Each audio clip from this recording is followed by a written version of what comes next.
আসসালামু আলাইকুম। আমি ডাক্তার নাফিসা নওশিন। এখানে 18 সপ্তাহের একটি বাবুর 2D আল্ট্রাসোনোগ্রাফির ভিডিওটি দেওয়া আছে। অনেক আপু এবং ভাইয়া আছেন যারা আমাকে কমেন্ট সেকশনে বিভিন্ন ধরনের ছবি পাঠাচ্ছেন এবং জিজ্ঞাসা করছেন যে কী বাচ্চা হবে। প্রথমত, রিপোর্ট দেখে কখনোই বাচ্চা কী হবে এটা বলা সম্ভব না।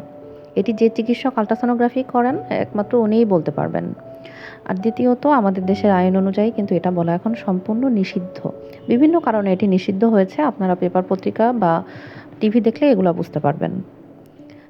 এখন কথা হচ্ছে কি, আল্ট্রাসোনোগ্রাফিতে আসলে কি দেখা হয়? ছেলে-মেয়ে দেখা হয়? না, কখনোই না। আমরা আল্ট্রাসোনোগ্রাফিতে দেখি যে গর্ভস্থ বাচ্চাটি ভালো আছে কিনা, মায়ের জন্য কোনো ঝুঁকি আছে কিনা। একজন মা হিসাবে আপনি কখনোই এটা এক্সপেক্ট করবেন না যে আপনার কি বাচ্চা হবে। আপনি তো মা, তাই না? মা সবার ঊর্ধ্বে। আপনি সবসময় একটা জিনিসই চাবেন যে আমার গর্ভস্থ বাচ্চাটা যেন ভালো থাকে। আপনাদের কোনো আইডিয়াও নেই যে প্রেগন্যান্সি কত বড় একটা ব্লেসিং এখন। কারণ এখন হাজার হাজার লক্ষ লক্ষ মানুষ ইনফার্টিলিটির সমস্যা নিয়ে ভুগছেন। একটি বাচ্চার জন্য তাদের মধ্যে যে কীরকম হাহাকার আছে এটা আসলে তাদের সাথে কথা না বললে বোঝা যাবে না।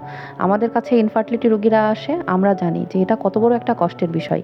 তাদের কাছে কিন্তু ছেলে মেয়ে এগুলো ম্যাটার করে না। ধন্যবাদ সবাইকে।